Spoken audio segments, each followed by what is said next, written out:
Hi, this is Roger, thanks for dropping by. Sunday chat today is going to be short. I feel lousy today. There is a remote possibility I've got COVID. I'm just desperately trying to... now that I've just said the word, I'm desperately trying to think of, have I got any tests left? And if I have, where the hell did I put them? Because I haven't had anything to do with them for ages. But yeah, I came in very close contact with somebody last Sunday, and I just ache. All my shoulders and my neck ache. And I must admit, when I got up this morning, I just didn't feel right, basically. I won't say I'm ill, but I'm definitely not right. So I shall have to watch it because coincidentally, yesterday I actually booked my seasonal booster vaccine, which when you're over 65 you get asked to come and have one of them free. It's all very well organised, and I've already booked that. Well, if I've got the dreaded, then I've got to wait 28 days before I have the vaccine, so I will have to try and find those tests and check, and we shall see. We shall see. I got a feeling I had it months ago. But it's difficult to tell. If you're one of those that doesn't get very strong symptoms, you sort of sit there thinking, well, is it a cold? You know, is it 24-hour flu? You know. Anyway, we will take that as and when it comes. Right, I'm going to put one thing to rest. The discussion with one person in particular, but others have joined in, is the change in here that happened coincidentally, I'm going to add in, as a result of using the smoke bombs to get rid of the spiders, which it did the job, don't get me wrong. Now, when I was looking for something to do the job, I was intent on reading reviews on the product, because that's people who've tried it, yeah? And a lot of people did say that they'd used it in their greenhouses successfully. But what I didn't check was, did they empty their greenhouse first?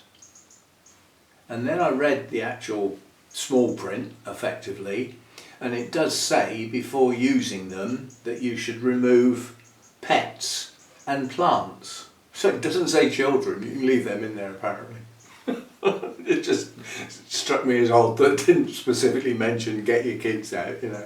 But it does actually say remove plants, which implies it's not safe for plants.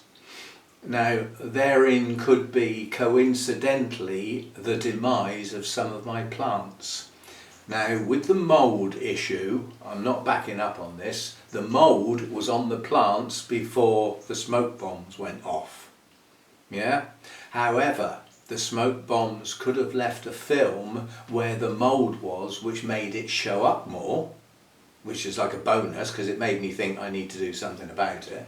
So yes, maybe that wasn't the best of ideas to use something like that, the small print did sort of say, it didn't say it wasn't safe for plants, it just said you should take your plants out of the room. But a lot of people in the reviews has actually said they left their plants where they were and they were fine.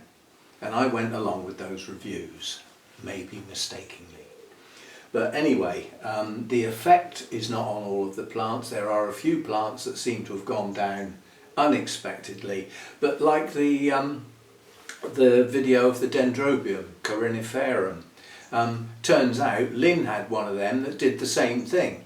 It just keeled over after it finished blooming, which is what mine's done. Mine was in bloom from April to the middle of August. Now, okay, you sort of think the energy used with an orchid to produce the bloom is the majority of the energy required. To maintain that bloom doesn't take a lot of energy.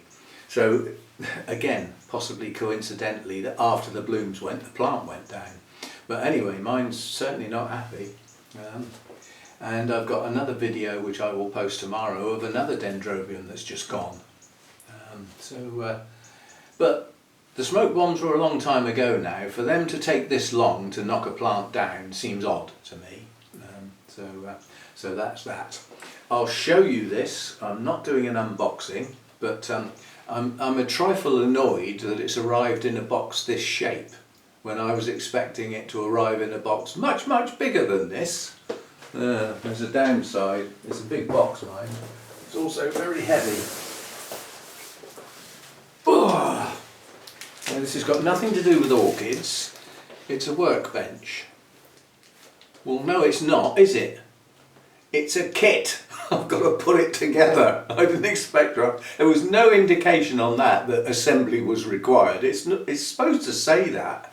You know, some people would not want to try and put that together, bearing in mind it needs to be flipping sturdy. But I got that to enable me to make my bonsai staging. And obviously it will come in useful for all sorts of things. It's a good, strong, sturdy workbench. And it's one that I haven't seen before because it's got the two pieces on the top like that, but they also go like that and like that. So you can hold boards, pieces of board upright, long pieces of timber up through. And when it's like that, my square legs out there that I need to saw will sit in there firmly because they're square shaped, so two of the sides are firmly planted. So, you know, that's what I got it for anyway. So I won't do an unboxing video for that because it's in pieces. It's a kit, which is a little annoying. I hope there's not too many tools required. So that's that. There will be an unboxing video, but I'll tell you what it is because effectively I'm giving in. I don't know the true humidity reading in here, but what I do know is my temperature gauge over there, that is the thermostat for the heater, reads 2 degrees higher than my little gadget, which is brand new. This little gadget reads the same as 3 other little gadgets, the same as these. One of those little gadgets, the 4th one, reads 2 degrees higher. So I'm not absolutely certain of the temperature. But what I do know is when I walked out into here this morning, that said 11 degrees. So if this one's right and the thermostat's wrong, I need to adjust the thermostat. But how many thermometers do you need before you get an accurate reading? You know, I've got 3 that say the same and 1 that says different, of exactly the same make and model. So I would say the 3, it's more likely that they're accurate, that's one of those 3. But then that thermostat is quite an expensive model. That comes from a reputable dealer. It's not one of your cheap Chinese copy type things that a lot like that is. So in theory that should have the right temperature on it. There's no means of adjusting the temperature on there. Like on my humidistat, you can actually adjust it. So when you turn it on, say it reads 60%, you can go up or down 10%.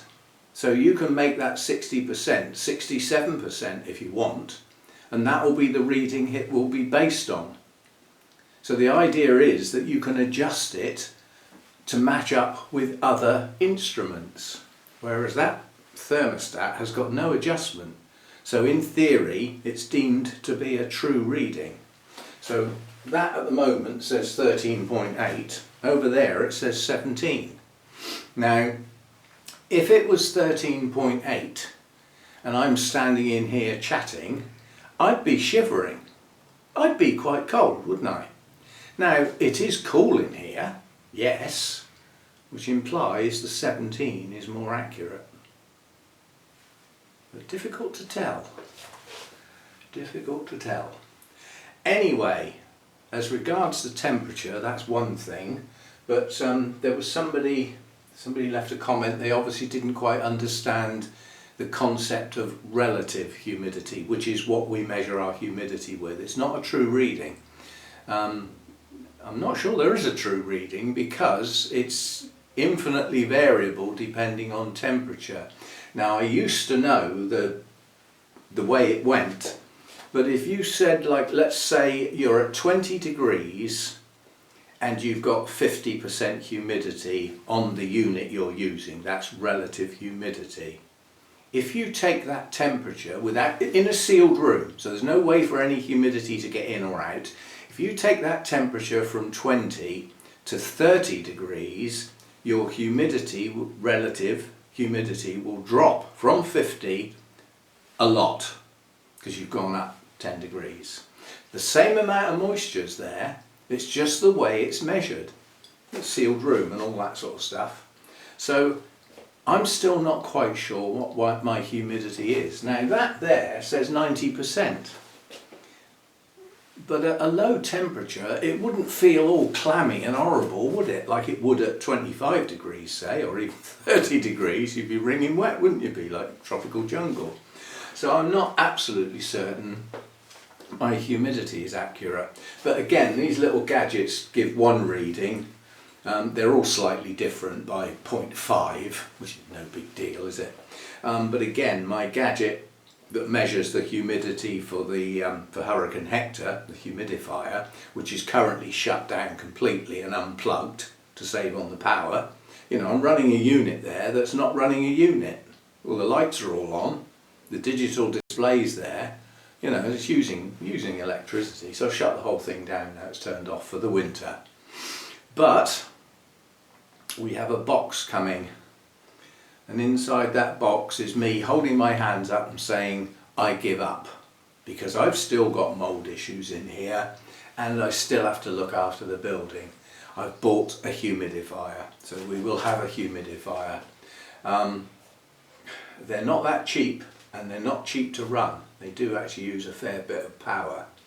But in theory, it's a reasonably powerful one. It's a 12 litres a day jobby. It makes you laugh when you say, like, it extracts 12 litres a day and it's got a 1.5 litre tank. Well, it ain't going to run for a day then, is it? It's going to shut off because the tank's full. But I'll need to play with it and see how it goes. Again, that has got a humidity stat on it, which you can set the humidity level and it will run until the humidity gets down to that setting. It's also got continuous drainage because a 1.5 litre tank don't sound like much to me. So it's got a hose that you can connect up and it will continuously drain. I can drain that into the Vander bucket, you know, which holds 30 litres. The theory is that I'll turn it on, get the humidity in here at whatever temperature it is down to 60% and it will shut down. So it's not going to be on all the time. You know, and unless I start throwing water over all the plants, the humidity should stay at that level reasonably constantly and the unit shouldn't have to come on that often. So although they're quite expensive to run, it shouldn't be on all the time. So we'll have to try that out. I sort of thought, you know, there are problems in here. I mean, my Restrepias have all got mould on the leaves. They're in a position where they wouldn't have got much direct airflow in comparison. I mean, everywhere in here got some airflow when the circulating fan was on. But they wouldn't have got as much as some of the other plants, for instance. And I will give those a spray with the fungicide next time I water them, which is probably tomorrow or Tuesday. The cooler, shadier ones now, they're up to 10 to 12 days between watering. They're just not drying out. You know, with no sun on the roof anymore, I could take the shade netting off. I'm actually going to leave it there for a while because of the sheer brightness in here, which I think is, again, that's affecting some of the orchids. I think it's a bit too bright in here. It's going to be wonderful for my resting dendrobiums, isn't it? They should do pretty good. But some of those haven't grown very well this year, you know, swings and roundabouts, some's going okay and some's not. Right, so that's what's going on. Hopefully I'll get my COVID seasonal booster jab and won't have to rearrange it, but that remains to be seen. must admit, as the day's going along, I am feeling a bit better. It just felt really lousy this morning, but we'll see how it goes. Orchid things going on. I'll obviously have to go and get things and bring them round for the camera, but this is doing okay. And this is a tiny little plant. This is Oncidium cherriforum, and Lynn's got a couple of these and hers are much better than mine, but mine's coming on. It's grown some new growths this year, and we've got 2 spikes. Now these are not large spikes either, but they'll be okay. They're branching spikes, and you might be able to see, to try and guess the number of blooms. It doesn't look much of a spike, does it? That's probably going to have about 30 blooms on it. And you can tell how small they're going to be when you start looking at the branch there that's got 1, 2, 3, 4, 5 buds on it, and they're tiny. So that's quite a long way off actually blooming yet, but they are very, very tiny blooms. But anyway, it's doing okay. It's I think it got taken off a mount and put in a pot, but I'd have to go and look that up. I can't remember, and I'm not going to. Right, so that's coming on in the background there. Spikes lurking to be blooms in the not too distant future. There's another one that looks like that. Now this is Sotoanum, but it's Derek's Sotoanum, not my rescue one. And this has got 2 spikes on, and that's 2 spikes on the same bulb. Now when I had my specimen version of this, before I completely messed it up, I actually had 6 spikes on a single bulb. So if you can get this going and really get it can be a very vigorous plant, but it's very sensitive to root loss due to lack of hydration when in vigorous growth, which is how I messed it up. It dried out a few times in between watering. And then it got scale that I didn't notice because it was down in the down in the leaf joints and everything. It just took the plant down. Anyway, this has got 2 spikes on one bulb. And again, it's still quite a long way off flowering, but again, to try and get a feel for the number of blooms there will be, you look at the branches and think 1, 2, 3, 4, 1, 2, 3, 4, 5, and that's at the branch, at branch level. So there will be an awful lot of blooms on there. So that's that. So that's one of Derek's plants that's coming into bloom. Tend to forget the radiata over here, because those of you who've seen me go looking at the Derek's plants, they're all down here on a little shelf, all in tiny little 2 or 3 inch pots. But this is one of Derek's. This was one that I spotted as I walked in the greenhouse to look over his plants and see what I wanted, and I just picked this up because out of all the what were pretty rubbish plants, this one stood out as being a good one. I didn't even care what it was, I thought I'm having that. And this one's growing on nicely. This is, well, it will be classed as Prosthecia, one of those 2. Radiata, anyway. One of the most fragrant orchids that you can have around. Relatively easy to get hold of. Anybody in the UK, Burnham's have got them, they're normally for sale. They split up their big specimen plants every now and again. But I mean, this one's growing well. It's got 2 new growths, so it's gone to a double lead here and another lead round here. So it's got 3 new growths coming. It's currently blooming on the previous bulb. If you look at the way it grows, you've got the 2 new growths here pushing on. It's the previous bulb that's in flower. Yeah? So effectively the new growths push on before the old bulb flowers. They're not hugely long lasting, but they last a fair amount of time, and boy are they fragrant. Very strong, very heady fragrance that some people find overpowering and don't actually like. They have to move away from it. Like Hannah. She doesn't like it at all.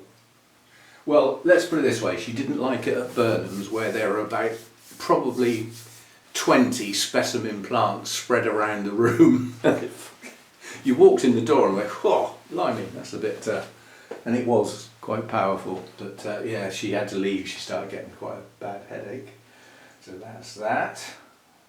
That's those few things. Oh, and we've got something. We have a first time bloomer, and I nearly missed it But now that I've gone back to watering the mounts properly, I'm starting to look at them a bit more thoroughly, obviously, and we have one that's never bloomed for me, and I've had it some time.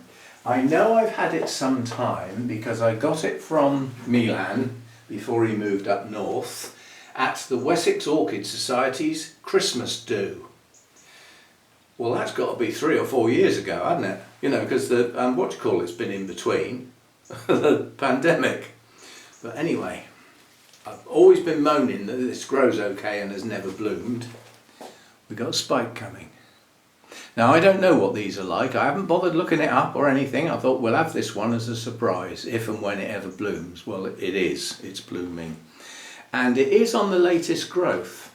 So it's a species. It's Epidendrum lanipes, and I think it may be one of those as a species that needs to get quite a few bulbs on it before it becomes blooming size.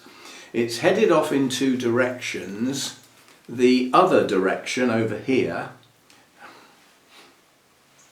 the latest growth on there, I don't think has got any signs of a spike. Not yet anyway, but the latest growth on this lead is not as mature as this one, as you can see by the size. Anyway, we will have blooms on that in the not too distant future. Well, actually I haven't got a clue how long it will take. It could be very slow to develop a spike. But I noticed that when I was watering, which if I'd been using a sprayer I wouldn't have seen. But the sprayer is out now, apart from if it was some sort of emergency and it was that or nothing.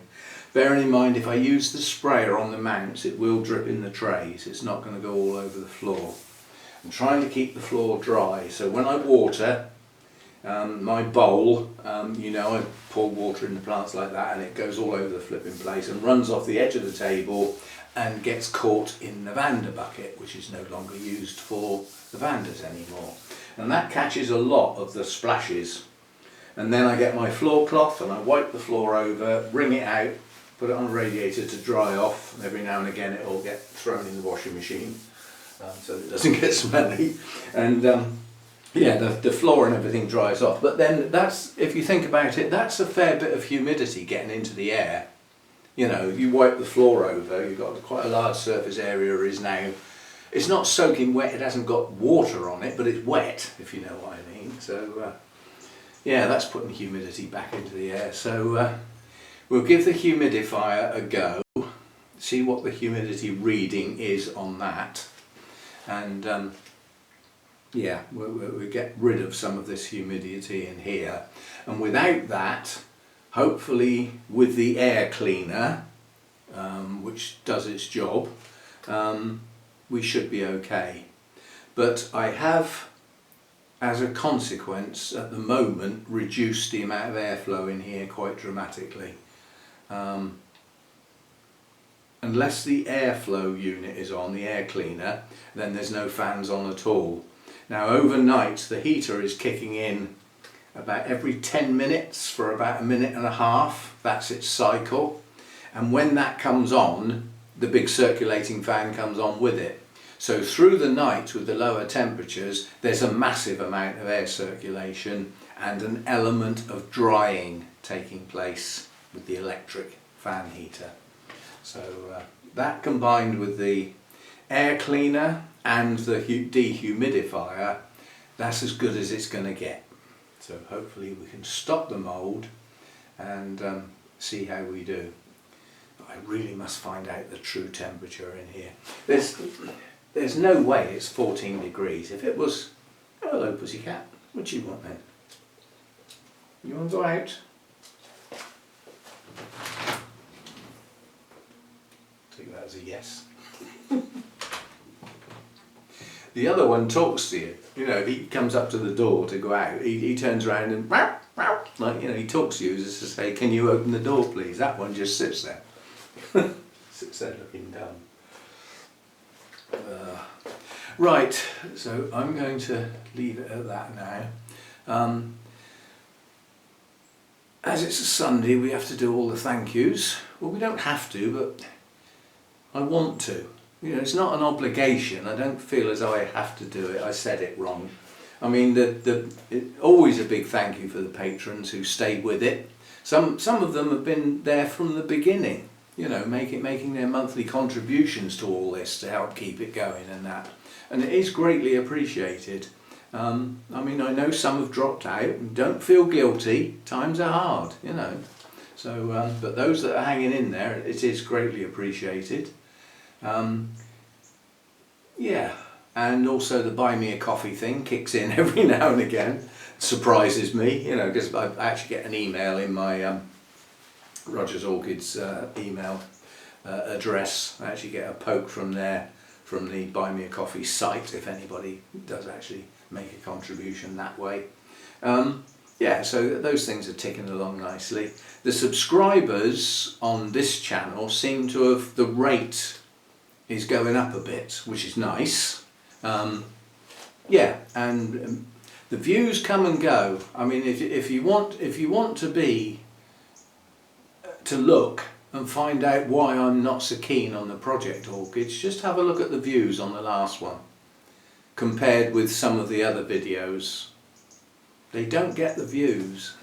I'm not going to stop them as a consequence. Don't, you know, I've started a project. I will take it through to its end this year. There may be Project Orchids next year, but not like it is now, because it's not working as well as perhaps it ought to. So maybe we'll have to think of another way of doing it.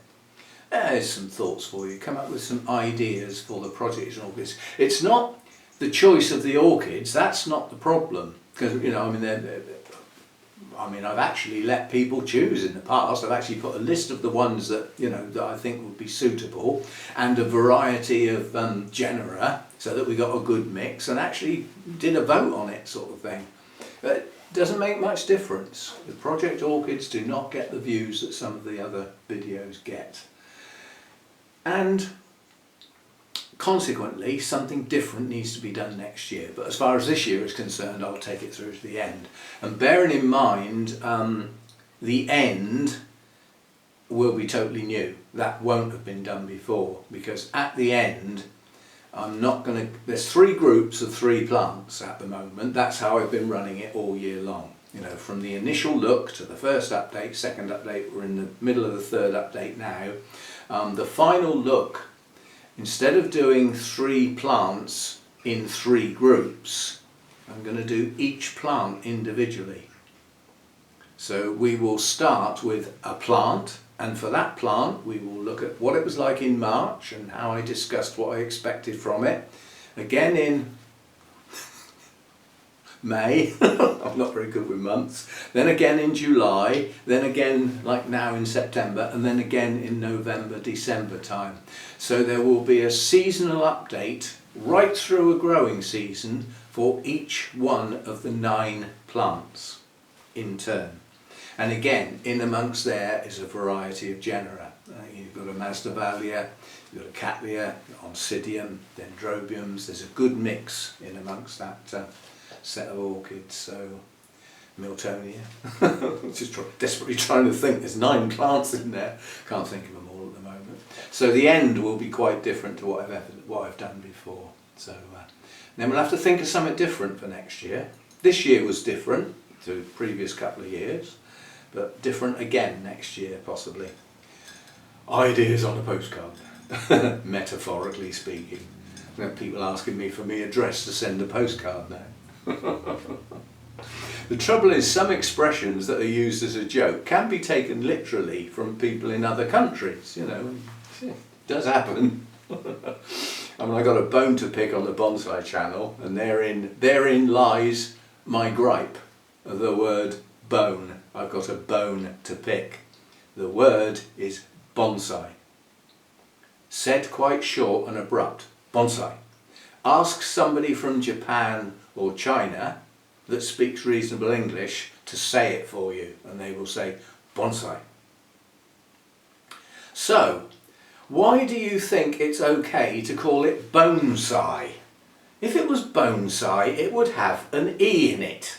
There is no E in it. It's bonsai, like bon voyage, like bon appetit. It's bonsai. And there are people with pretty big channels calling it bonsai. Well, where's that flipping come from? Ugh. Sorry, a gripe on the wrong channel here. But it just came up. But yeah, I will have a word about that. I just find it annoying that, you know, it's like if I called these orchids, my orchid collection, you'd start getting annoyed eventually, wouldn't you? The word's orchid, Roger, not orchid. And I'd get told off, wouldn't I? Well, I'd hope I would anyway. Now there's going to be somebody come up and say, well, in some countries it is. The word is orchid and the word is bonsai. Ask Mr. Miyagi, he'll tell you how to pronounce it. That's showing your age. Right, that's me done for today, I think. As far as orchid work is concerned, I'm plodding away now. I'm looking at things that are not doing perhaps as well as they should for the time of year. Don't forget, I'm going to have orchids that are starting to close down now. Those that like the warmth are going to stop growing. This chill that we've got over the last 3 or 4 days is going to slow those down to possibly even a standstill. Who knows? And the sun has now left the building. So in the middle of the day when the sun's at its highest, it doesn't touch the building anymore. So it's gone from half the roof to none of it.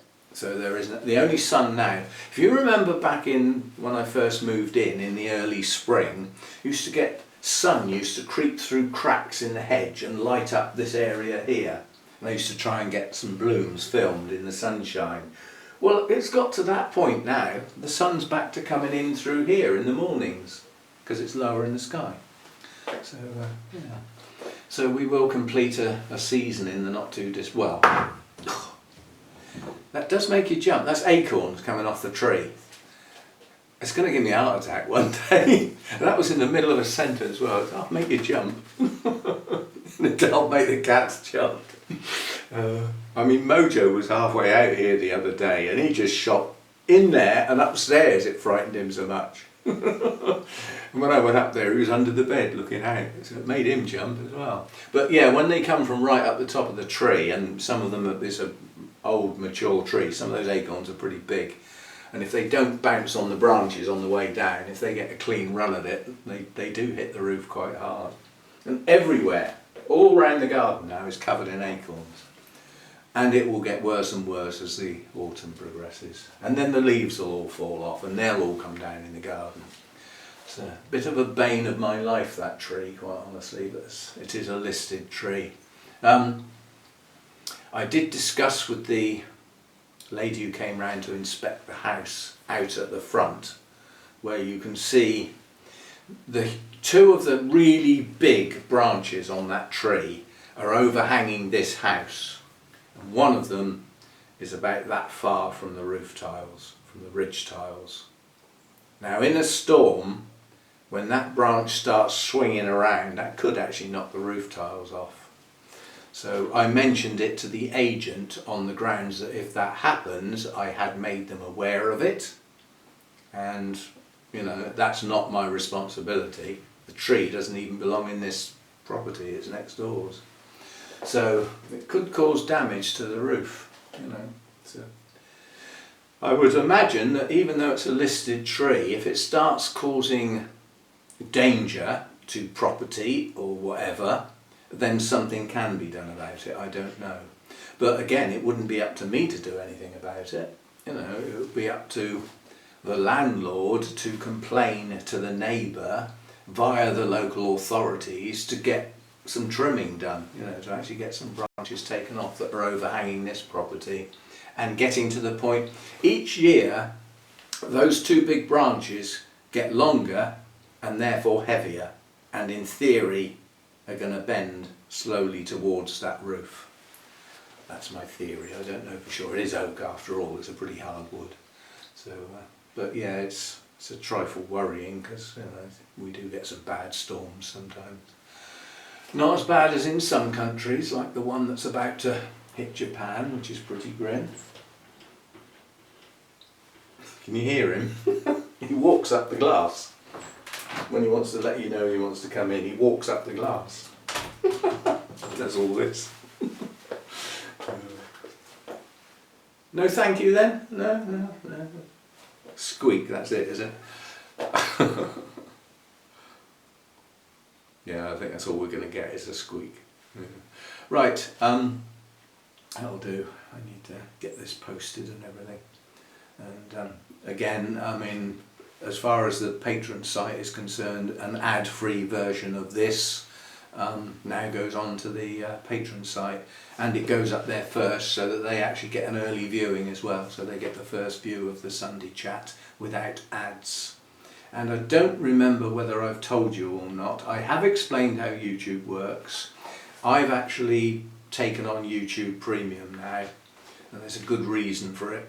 I watch a lot of videos on YouTube, not just the orchid stuff, there's the bonsai stuff, there's music, concerts, nature. Oh, I watch a lot of YouTube videos, and it's got to the point now where I'm getting really fed up of the advertisements kicking in, and it's okay, in some types of things you're watching it's not a big deal, you know, but in the middle of one of your favourite songs it is a big deal, right in the middle, you know. So I've gone premium, and as I've explained before, that takes away all of the adverts, but the creators still get a share, so you're not depriving people of their revenue. So I quite like the idea, so I've done that now.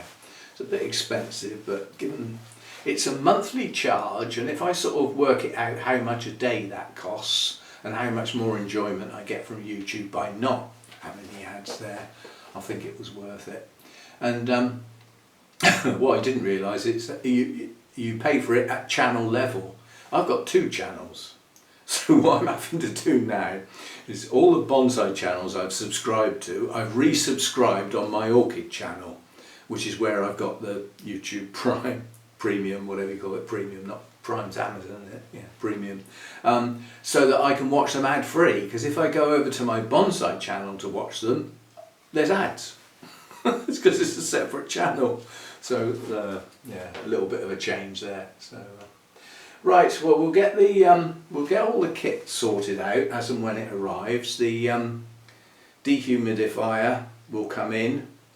Funny, we spend part of the year trying to up the humidity, and then another part of the year trying to get rid of it. But we'll give that a go. And the air conditioner, the air cleaner, that stays on all night, so that gives me some air movement during the night time, and obviously helps clean the air. I hope it's doing its job. I'll have to have a look at the filter in a week or so, see if it's getting really dirty. So that's doing its job. The heater and the other fan also provide air circulation, but during the day, like at the moment, there isn't any air circulation at all. But the door to the lounge stays open during the day so that it gets warmer in here, and as a consequence of getting warmer in here from the lounge, the air coming in from the lounge, the air in there is dry. I actually made a video but didn't post it. I actually got annoyed yesterday about 2 o'clock in the afternoon. I was shivering in the house, and I had to look at the temperature. The temperature was 16 degrees C in the house while I'm sitting down trying to relax. I was shivering. I had to go up and get a jumper. So we got the jumper and I put the heating on. I thought, I'm not sitting here shivering.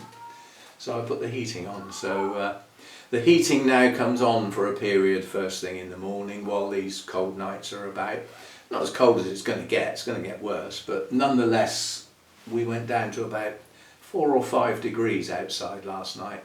When I let Mojo out first thing this morning, there was a distinct chill out there. So yeah, nights have suddenly got chilly just over the last few days. Sitting in the house shivering. You know, I can imagine there are people in this country that are going to be sat on the settee with a duvet over them because they can't afford to heat their houses, not at the prices that are going on. And our wonderful new Prime Minister's idea of helping people out is to still allow the price to go up. They've capped the price quite a bit higher than it is now. So in October, the price is still going to go up. The other Prime Minister was going to stop it going up, so it would stay where it is now. And even some people are struggling now, let alone it's going to go up from just under 2,000 to about 2,500 for the so-called average household, whatever that is. There's going to be people, as I've said, they're going to be choosing food or heat. Well, food you've got to have, heat you can get round. Like I said, you wrap yourself up in a duvet and plonk yourself on the settee and just put up with it. Put hat, gloves and scarf on in the house. It's just not on, is it? The flipping third world country we're becoming. Well, not becoming. We're already there. Anyway, we've got serious stuff going on the TV and everything now, as the whole world is aware. It will come to a close on Monday with the state funeral, but it won't be forgotten on Monday. It will go on in people's thoughts for a very long time. It's yeah, quite a big event going on at the moment, and it'll certainly test our security services on Monday, won't it? Heads of state from so many countries are going to be in one building. Yeah, think about it. Anyway, I watch a bit of it now and again on the TV. You know, it was quite an event yesterday evening. All of the Queen's grandchildren came together and did a vigil around the coffin, and you know, for them to all be in the same room is unusual for a start. And the King, our new King Charles III, gave permission for Prince Harry to wear his military uniform, because that was stopped. He was resigned from royal duties for various reasons, but you know, this is a special event, so anyway, it's all going on. I mean, there's no other news on the telly anymore. It's just constantly all about the Queen, her life and her times, and you know, people recalling meetings with her and stuff like that. It's all that's on at the moment. You know, if you have World War III going on, you'd find out till Tuesday. Anyway, if you're watching some of that, I hope you're enjoying it. It can be quite emotional at times, but you know, it's a head of our monarchy for 70 years. That's quite an event in itself, you know. Anybody else want to challenge that for the longest reigning monarchy? I know some people will say we shouldn't have a monarchy. Well, we've got one. Tough if you don't like it. Tough. It's there, whether you like it or not. They're the same people that probably say we shouldn't have a police force either. No, we don't need an army. There shouldn't be any wars. Yeah, well, whether there should or shouldn't, there are. And I'll see you next time. Thanks for dropping by. I need to sit down now. I've just got very tired and a bit dizzy. More coffee. I'll see you next time. Thanks for dropping by.